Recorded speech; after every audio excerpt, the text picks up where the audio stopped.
Police commissioner Anupamsinh ગેહલોતે આગામી યોજાનાર રથયાત્રા અનુસંધાને શહેરમાં કાયદો અને વ્યવસ્થાની પરિસ્થિતિ જળવાઈ રહે તે માટે કોઈ અનિચ્છનીય બનાવ ન બને તેમજ સુરત શહેર વિસ્તારમાં ગેરકાયદેસર હથિયારો રાખી પ્રજામાં ખોટો રોપ જમાવી ભયનું વાતાવરણ ઊભું કરી અજારકતા ફેલાવતા હોય તેવા ટપોરી ગેંગના સાગરીતો ઉપર વોચ રાખી તેમના વિરુદ્ધ સખ્ત કાર્યવાહી કરવા આપેલ સૂચના મુજબ ઉચ્ચ અધિકારીઓના માર્ગદર્શન હેઠળ સુરત એસઓજી પોલીસ ટીમ કામે લાગી ગઈ હતી. પોલીસ કમિશનર સૂચના અંતર્ગત એસઓજીના પીએસઆઈ એપી જેબલિયા તેમની ટીમના માણસો સુરત શહેર વિસ્તારમાં પેટ્રોલિંગમાં હતા. તે દરમિયાન ASI જલુભાઈ Maganbhai, head constable Samjibhai મોહનભાઈને મળેલ બાતમીની આધારે ફ્લેટ નંબર 3 બીજો માળ અંબિકા અપાર્ટમેન્ટ બાલાજી હનુમાન મંદિર પાસે ડુંબાલ લીંબા સુરત ખાતે રેડ કરી આરોપી મેહુલ નરેશચંદ્ર ઠક્કરને પકડી પાડી તેના ફ્લેટમાં સંતાડી રાખેલ ગેરકાયદે પરવાના વગરની રિવોલ્વર નંગ 3 જેની બજાર કિંમત 1.50 લાખનો મુદ્દામાલ કબજે કર્યો હતો. ત્યારબાદ પકડાયેલા આરોપીને રિવોલ્વર ક્યાંથી કોની પાસેથી લાવી પોતાની પાસે રાખેલ તે બાબતે પૂછપરછ કરતા સન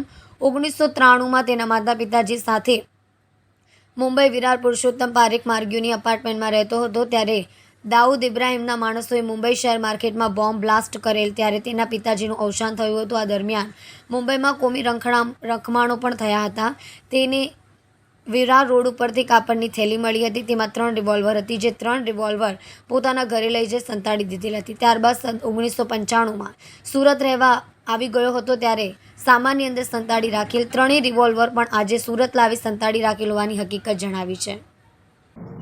ગઈકાલે એસઓજી દ્વારા લિંબાયત વિસ્તારની અંદર બાલા હનુમાન મંદિર પાસે ડુંબાલ એરિયાની અંદર એક ફ્લેટની અંદર માહિતી એને મળી હતી એસઓજીની ટીમને કે ગેરકાયદેસર હથિયારો અહીંયા એક ઘરની અંદર છે.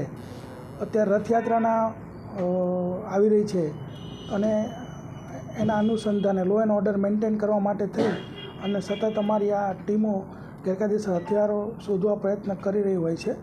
એ દરમિયાન આ માહિતી મળતા ત્યાં રેડ કરતાં મેહુલ નરેશચંદ્ર ઠક્કર નામનો જે વ્યક્તિ છે એના ઘરેથી 3 રિવોલ્વર મળી આવેલ છે જેનો મુદ્દામાલની કિંમત લગભગ 1.5 લાખ રૂપિયા થાય છે.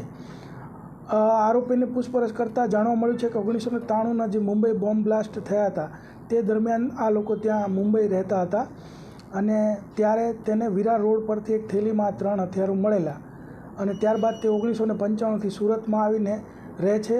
અહીં શાકભાજી હોલસેલ લાવી અને વિવિધ હોટલોમાં રિટેલ પ્રોવાઈડ કરવાનો બિઝનેસ કરે છે. સાહેબ, આ રિવોલ્વરનો અત્યાર સુધી શું ઉપયોગ કર્યો? આટલા વર્ષો શા માટે સાચવી રાખી? આરોપીની જે પ્રારંભિક પૂછપરછ થઈ છે એનાથી એને એવું કીધું છે કે ત્યારે એમને મળ્યા હતા અને પછી એ લોકોએ સંતાડી રાખેલા અને અહીંયા પણ એ લોકોએ કે કોઈ ઉપયોગ કરેલો નથી હજી સુધી.